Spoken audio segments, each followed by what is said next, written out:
Olá pessoal, boa noite. Mais uma vez, Marcos do Movimento Monarquista Constitucional do Brasil. Hoje nós vamos tratar de um personagem chamado Dom Pedro II, que todo mundo ouviu falar desse personagem na escola, que era lá, chegou a ser o nosso imperador, foi o imperador do Segundo Império. Pois bem, nós que passamos pelo banco da escola, estudamos aquela coisa toda, eu quero adverti-los, nós não sabemos a metade desse cidadão, das suas qualidades e quem foi o nosso imperador. Dom Pedro II, seu nome completo era Pedro de Alcântara Francisco Antônio João Carlos Xavier de Paula Miguel Rafael Joaquim José Gonzaga Pascoal Cipriano Serafim de Bragança Bourbon. Esse cidadão foi o nosso imperador, filho de Dom Pedro I, e nasceu no Rio de Janeiro no dia 2 de dezembro de 1825 e morreu em Paris em dezembro de 1891. A sua alcunha, o seu nome popular era O Magnânimo. Por que será que era O Magnânimo? Então nós vamos tratar de trazer algumas informações que possivelmente o senhor e a senhora não conheçam. Né? Esse cidadão, com a abdicação do pai dele, Dom Pedro I, voltando para a Europa, para Lisboa, para assumir o trono de Portugal, ele ficou no Brasil custodiado com apenas 5 anos de idade, ou seja, absolutamente uma criança. Essa criança foi preparada para ser o nosso imperador, porque ele era o nosso príncipe regente. E, pasmem os senhores, o nosso imperador assumiu o trono com plenos poderes aos 14 anos de idade. Quem era o cidadão Dom Pedro II?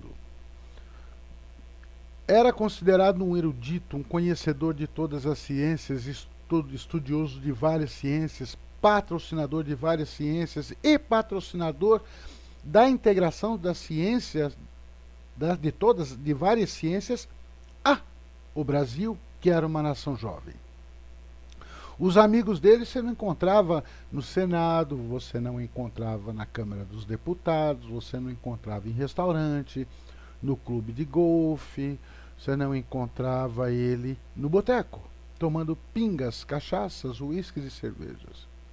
Os amigos deles eram simplesmente Graham Bell, Charles Darwin, Victor Hugo, ou Victor Hugo, Friedrich Nietzsche, Richard Wagner, Pasteur, ou seja, Louis Pasteur, Jean-Martin Charcot, Harry Wadsworth Longfellow, ou seja, esses homens eram intelectuais, esses homens eram cientistas, esses homens eram devotados à cultura, à ciência. Esses eram os amigos do Dom Pedro II. Esse império, o Dom Pedro II manteve o império dele até 1889, no dia 15 de novembro, onde foi declarada a República por um golpe de Estado promovido pelo senhor Rui Barbosa, Benjamin Constant e outros. Né? Foi um golpe militar, real, fatídico, que destituiu o Império Brasileiro. Mas vamos continuar. Quem era esse cidadão Dom Pedro II? Esse rapaz, quando o pai dele foi embora, ele ficou sob custódias no Brasil. Eles e algumas irmãs. Né? O senhor José Bonifácio foi o responsável, o tutor nomeado pelo Dom Pedro I, bem como a dona Mariana Carlota Werner e o senhor Magalhães Coutinho, responsáveis pela educação e a preparação do imperador, do futuro imperador, até então príncipe regente, uma criança de 5 anos. A vida desse rapaz desse menino foi estudar, se preparar para oferecer o melhor para a nação. Ele não foi candidato, caiu por acaso, indicado por partido, que tinha empreiteiros, que tinha banco, que tinha empresa. Não, ele foi educado para zelar pela nação. Ou seja, esse menino estudava em torno de 10 horas por dia. Estudava, tinha conhecimento de várias ciências, que no futuro ele vai ser patrono dessas ciências, do ingresso dessas ciências no Brasil. E o que o Brasil teve com essas ciências que ele trouxe? Em tese, todo o Brasil, até o momento atual, tudo iniciou-se com o senhor Dom Pedro II. Patrocinando ciências, metalurgia, engenharia, desenho, artes, músicas, a própria religião. Religião, detalhe, todo mundo acha que ele defendia a Igreja Católica. Quero dizer aos senhores que no artigo 5º da Constituição de 1824 está consagrado o direito de cultos de qualquer fé no Brasil. Então, se o senhor tem uma sua fé, não importa qual, e acha que o império é contra ou foi contra, o senhor está enganado. O artigo 5º da Constituição de 1824 celebra e impõe a liberdade de culto religioso no Brasil, de todas as religiões. Tá? E de acordo com o historiador Roderick Barman, eles aceitaram, eles diz, as elites, bem como a população, aceitavam Dom Pedro II como figura de autoridade. A autoridade. Pergunto aos senhores, desde 1889, os senhores conhecem uma autoridade? Os senhores conhecem posições, generais, presidentes, governadores, mas uma autoridade. Com uma autoridade cuja presença era indispensável para a sobrevivência do país. Isso nós estamos falando de um menino de 14 anos, que foi quando, para o Brasil não ficar com essa vacância de autoridade, ele com 14 anos foi elevado à maioridade e com 14 anos assumiu o nosso trono. Foi o nosso imperador. Pasmem os senhores, que vergonha, né? Hoje, homens velhos, maduros, se dizem preparados, malandros, safados, ladrões, não conseguem fazer 1/5 do que um garoto de 14 anos fez.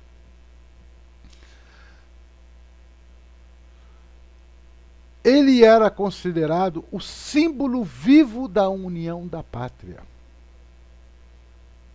Esta posição deu aos olhos de símbolo, deu aos olhos do público uma autoridade maior do que qualquer regente. Ou seja, um garoto de 15 anos teria mais respeitabilidade, mais dignidade, mais representatividade, sendo o símbolo da união da pátria, com 14 anos e governou o nosso país. E foi aclamado, coroado, consagrado no dia 18 de julho de 1841. Até aí, mais ou menos todo mundo sabe. É um relato singelo. Aí você fala, mas ele teve dificuldades. Lógico que ele teve dificuldades. Ele era um democrata. Por ser um democrata, tinha partido republicano, partido liberal, tinha vários partidos no Brasil. Os de oposição. O republicano era de oposição clara, pois ele manteve o partido, durante o Império, o Partido Republicano operou, funcionou com toda a tranquilidade e todas as liberdades.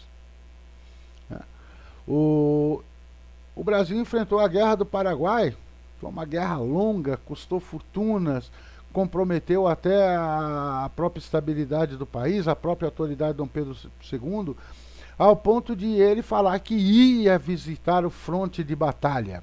Observem o comportamento. Ia ver o fronte de batalha com os soldados brasileiros na região do Cisplatina.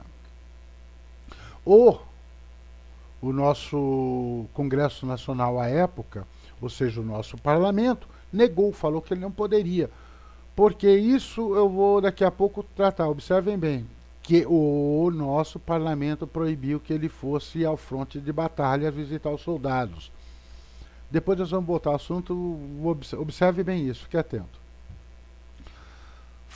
E aí ele mandou a informação ao nosso parlamento. Se vocês não me derem autorização para ir, eu me destituo do poder de imperador e vou como voluntário da pátria. Prestem atenção só nas falas desse homem. Se vocês não me autorizarem ir como imperador, eu me destituo do poder e vou como voluntário da pátria. E a coisa prosseguiu. Depois nós tivemos as revoltas praeiras de 1849. Foi um conflito de facção política. Pernambuco, como tinha uma grande influência dos portugueses, não aceitava o império, enfim, queriam se rebelar, e se rebelaram definitivamente. Enfim, todas essas coisas. E o império tinha um grande defeito. Ele sempre defendeu a extinção da escravatura no Brasil, desde Dom João VI. Isso também prestem atenção que é uma grande mentira republicana. O Império Brasileiro, desde Dom João VI, foi contra a escravatura no Brasil. Ponto. É indiscutível. É documental. Não tem o que se discutir. Né? Depois tivemos algumas outras revoltas que foram combatidas, etc. A Grã-Bretanha, nesse período, também entrou em cena proibindo o tráfico dos navios negreiros nos oceanos. Né? Depois eu também envolveu no conflito da Confederação, relacionando a ascendência dos territórios ao redor do Rio da Prata, brigando com a Argentina, etc. O Juan Manuel Rosas apoiava essas rebeliões dentro do Uruguai, do Brasil, enfim, são assuntos não tão importantes para nós, mas foram eventos que o Dom João teve que realmente trabalhar. Mais ou menos em 1850, o país gozava de prosperidade, de riqueza, de projeção internacional, de grandes projetos, não projetos, mas sim de realizações através das linhas férreas, que o Brasil foi um estrondo na época mundial. Né? As linhas telegráficas do Brasil, que foi o segundo país a ter a rede telefônica, depois as telegráficas, que o Brasil foi o segundo a ter o selo postal no mundo, a evolução dos barcos a vapor, dos navios a vapor, unindo fortalecendo a nossa marinha, e uma infinidade de outras ações colocava o Brasil esteve presente como a segunda maior armada do mundo, ladeando, ombreando com Estados Unidos, perdendo apenas para a Grã-Bretanha ou o Reino Unido. Né? Então, quer dizer, esse era o nosso país imperial. E observe, isso aqui não é uma aula do Dom Pedro II, são detalhes que a nossa história omite. Parte dela que eu falei todo mundo sabe, mas também entrando em detalhes que com certeza está omitido nos nossos livros de história desde 1889. Né? Era um imperador que não era um absolutista, ele era constitucionalista. Ele obedecia à Constituição Nacional, ele tinha uma diplomacia no trato com os políticos do então Congresso, ou seja, o nosso parlamento na época, e influenciava, orientava quais os objetivos que a política tinha que trabalhar com foco em uma nação. Não era num governo, não era num partido, não era de um grupo, era de uma nação. E era um homem de brilhantíssimo sucesso, de um brilhantismo político notado no mundo inteiro. Não é para nós brasileiros exclusivamente, que inclusive o mundo desenvolvido da época, que hoje são as grandes monarquias, grandes repúblicas, admiravam o senhor Dom Pedro II. Ele partia para não confrontação, para negociação e fazia com que as coisas funcionassem. A propósito, ele tinha uma ditadura. Uma ditadura que isso foram 80 anos sem mudar. 80 e poucos anos. Enquanto pudermos reduzir despesa, não se cria impostos. Vamos repetir? Enquanto pudermos reduzir despesas, não cria-se ou aumenta-se impostos. Detalhe, né? Só um detalhe. Exercia a monarquia com tranquilidade no bicameralismo, com liberdade de imprensa, com liberdade política, tanto é que o Partido Liberal, o Partido Republicano tinha seus assentos, nunca teve impedimento. Tem mais uma. Liberdade de imprensa. O Dom Pedro II ele costumava falar: como eu vou saber como estou agindo se não for através da imprensa? Eu estou agindo de forma metafórica, porque se eu estou agindo, era governo agindo. Como eu vou saber se não for através da imprensa? Né? Tinha o poder de destituir o parlamento, claro, era um imperador, mas era um homem polido, talhado para ser um imperador, não um ditador. Então era um brilhante negociador político. Né? Até que esse país era próspero, rico, invejado, copiado, tanto é que, observem os senhores, no Brasil, na Constituição de 1824, pelo seu pai, Dom Pedro I, foi criado o que se chama os... Ai, meu Deus, deu branco. O quarto poder, né? Que era o poder moderador. O poder moderador era nada mais, nada menos do que um núcleo, um grupo de notáveis, não era politicamente indicado, importante na sociedade, não. Eram notáveis que serviam de auxílio ao imperador para tomar certas atitudes ou para fortalecer certos pensamentos e para fortalecer a sua lealdade com a nação. Então ele tinha esse poder moderador que era o seu conselho. Era um grupo de conselheiros. Tanto é que aqui em São Paulo nós conhecemos milhões, várias ruas chamadas conselheiro. Esses conselheiros que os senhores sabem, eram conselheiros de Dom Pedro II, 90% dos nomes que nós conhecemos. Né? O parlamento tinha todas as liberdades de ação. O imperador cumpria as suas obrigações constitucionais. E ele tinha como lema indispensável para o projeto do país que atendessem as necessidades básicas para um futuro próspero, que ele dizia é indispensável para a paz. Paz é organização social, satisfação pessoal e satisfação social.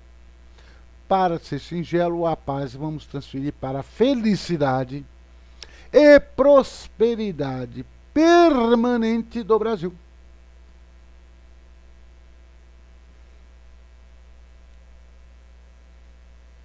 É indispensável a paz, o sucesso, a prosperidade, a expectativa permanente do Brasil. Alguma coisa lembra os senhores do nosso período republicano?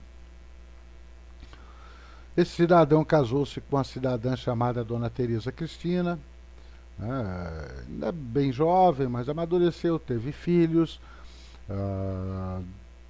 na verdade teve 3 filhos, né? E teve um irmão que morreu, teve um filho que morreu.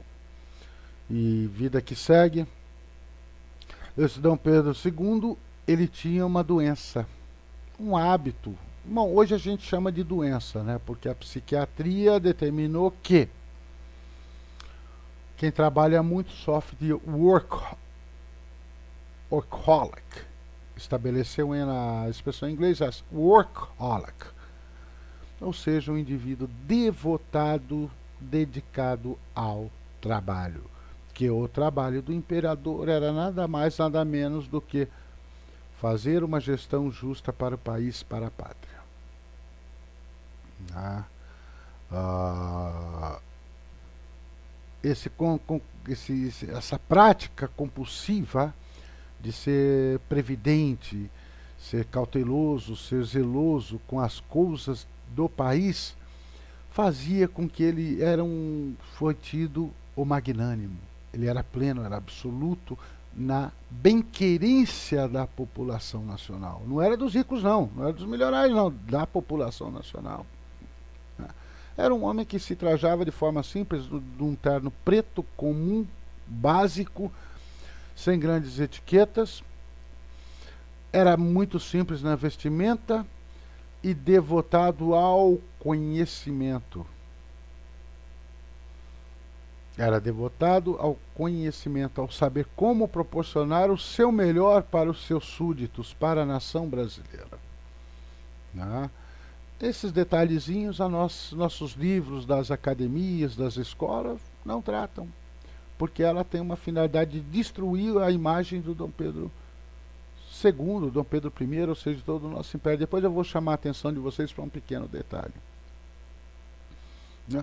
Não gostava de festas, não era dado a badalação nenhuma, era um homem que se recusava até em eventos que precisava ter traje chique. Ele se recusava a ir. Era um homem de padrões simples, né?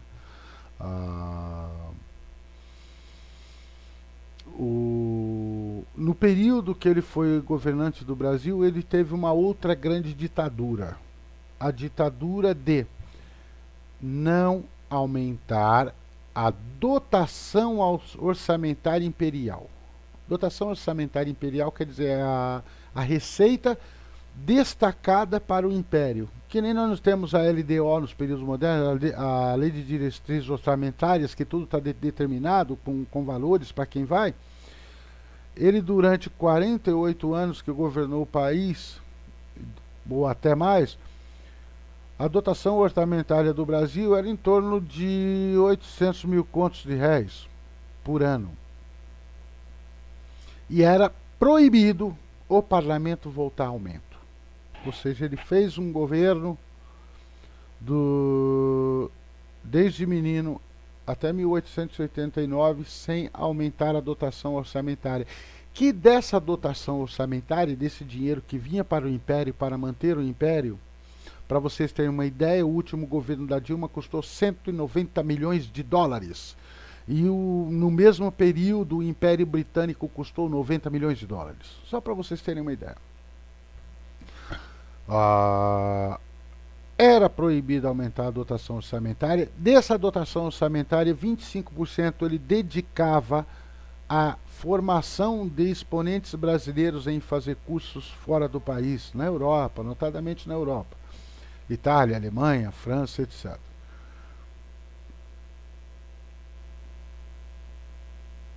Esse homem governou o país, tocava, tinha a apreciação, não só doméstica, não só do povo brasileiro, a apreciação que eu digo do povo, não é do milionário, não é do banqueiro, não é do influente socialmente, do povo, de 82%. 82%. E para o senhor que é republicano, a época do golpe, o senhor sabe quantos assentos o Partido Republicano tinha no nosso parlamento? Não vou responder. Depois eu vou responder.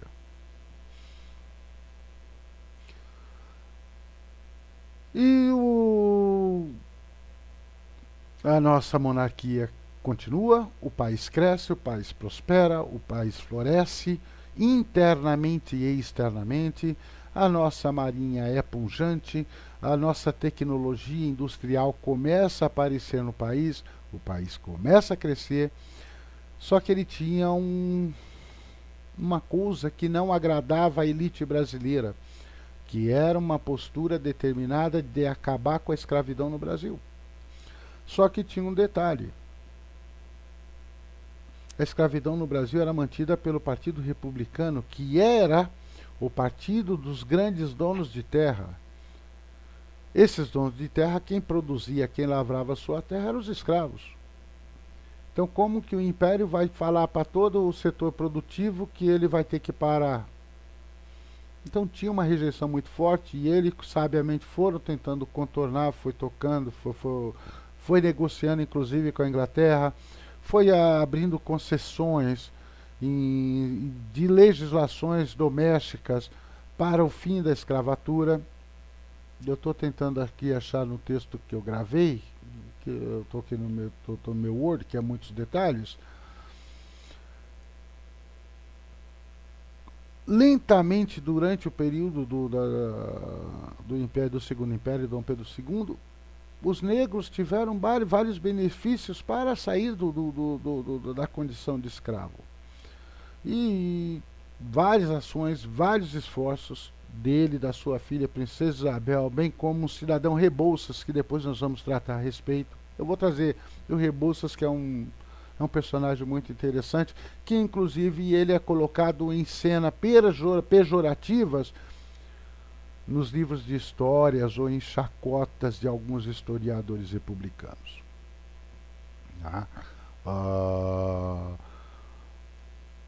Segundo Dom Pedro II, a vergonha nacional era a escravidão. E que ele, mesmo sendo imperador, não tinha como mexer muito com isso, porque a escravidão era a mola motriz da produção nacional. E a produção nacional dependia deles. E não tinha como extirpar de uma vez por todas, né?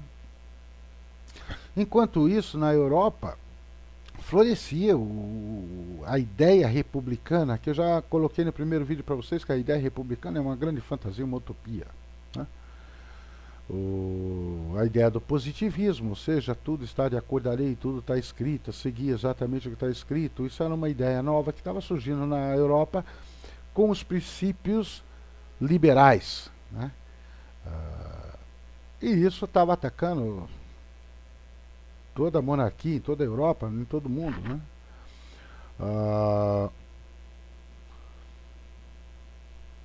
É claro que, como em qualquer sistema, em qualquer funcionamento, em qualquer família, você tem altos e baixos, você tem reações, você tem doença, você tem momentos brilhantes, momentos não tão brilhantes. A briga com os republicanos querendo derrubar o imperador e fazendo movimentos rasteiros escondidos, a ideia contra o imperador porque ele defendia a abolição da escravatura. A coisa vai andando, vai andando, vai andando, até que um dia ele, em voz fracas e com lágrimas nos olhos, murmurou: demos graças a Deus, grande povo, grande povo. E desatou a chorar. Era um brasileiro, nacionalista, patriota e que amava o seu povo.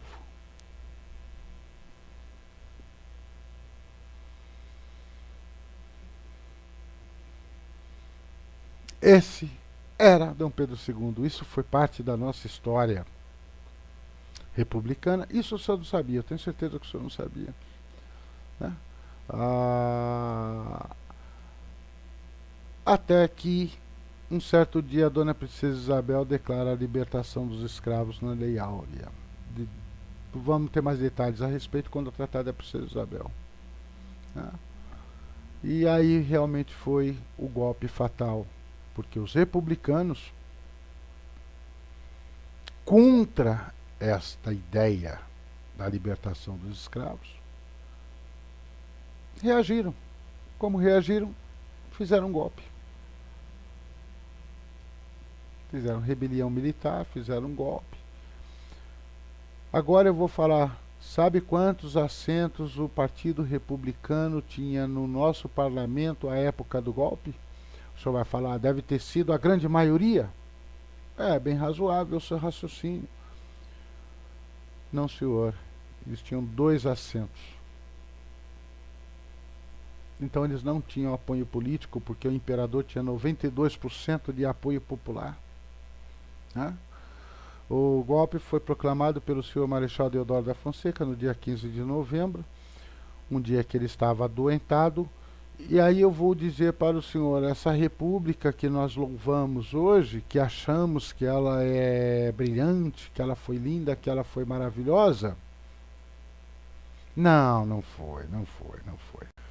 Não foi, vou dizer porque em alguns detalhes, vou tentar ser um pouco breve, que esse vídeo está ficando longo para não ficar cansativo. A coisa é o seguinte, o senhor Marechal Deodoro da Fonseca, quando um jovem oficial do Império no Rio de Janeiro, foi destacado para prestar serviços na Praça de Porto Alegre.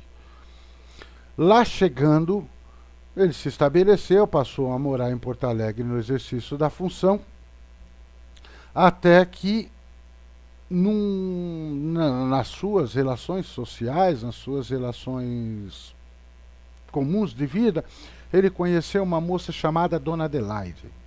Tá? A Dona Adelaide era filha do cidadão chamado Silveira Martins, um homem influente do Império. Só tinha um detalhe, o Deodoro da Fonseca, ao se interessar pela Dona Adelaide, ele tinha, né,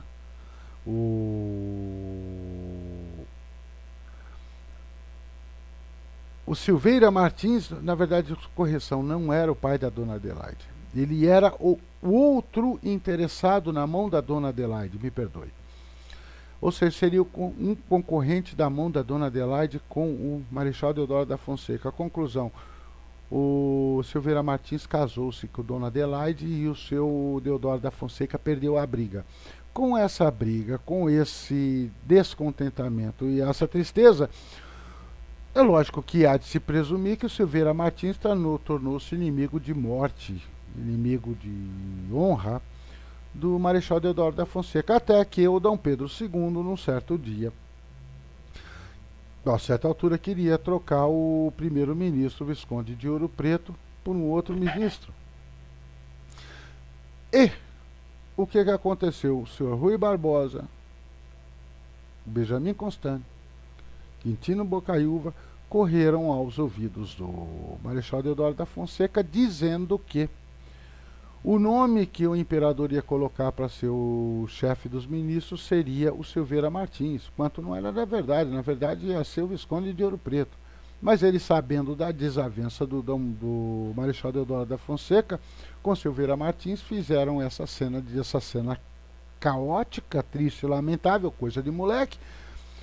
O Marechal Deodoro da Fonseca se rebelou, falou, esse nunca, esse jamais. E, lógico, eles já levaram a declaração da República feita, que foi escrita pelo senhor Rui Barbosa. O senhor Rui Barbosa apresentou o Marechal Deodoro da Fonseca, triste, aborrecido, bravo, com sentimentos talvez não tão nobres, assinou a declaração da nossa República. Portanto, olha, detalhe, rufem os tambores. O Partido Republicano tinha 2 assentos. O Partido Republicano não tinha apelo social. O apelo social era pela monarquia, era 92%. Juntando que a princesa Isabel já tinha assinado a libertação dos escravos, que a República estavam furiosos, armaram essa conclusão. A nossa República, senhores, é uma traição por falta de competência na disputa da mão de uma mulher. Isso é a nossa República. Portanto, ela desde o início ela é uma farsa, ela é um golpe de Estado, ela é injusta, ela é desonesta.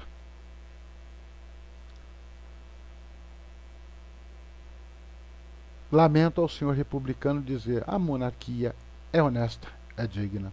O senhor Dom Pedro II foi informado que ele estava destituído do cargo, que seria deportado para Portugal. Um pequeno detalhe, curiosidade.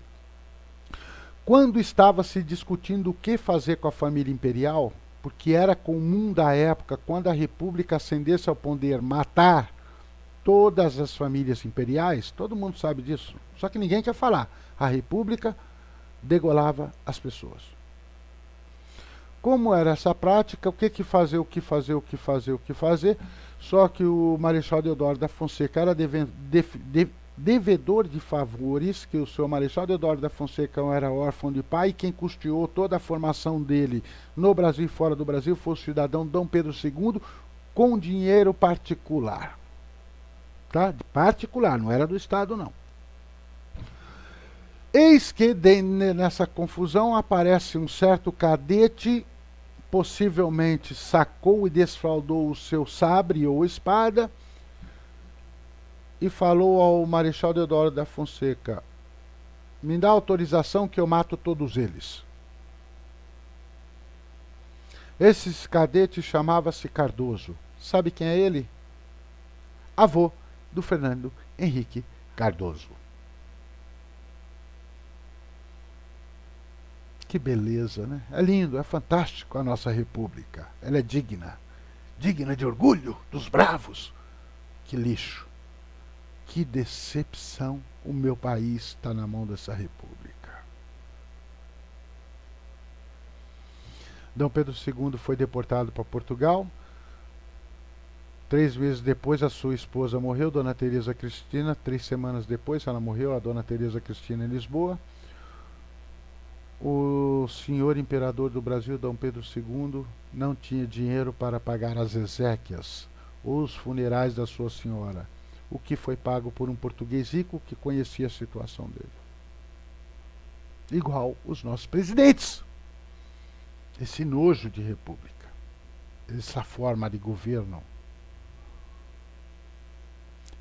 3 meses depois, em 1891, ele morreu num hotel em Paris, trazendo sob sua cabeça, dentro do seu travesseiro, um punhado de terras brasileiras, terra que ele amava. Morreu de tristeza, decepção. Nos seios da Academia Francesa de Ciência.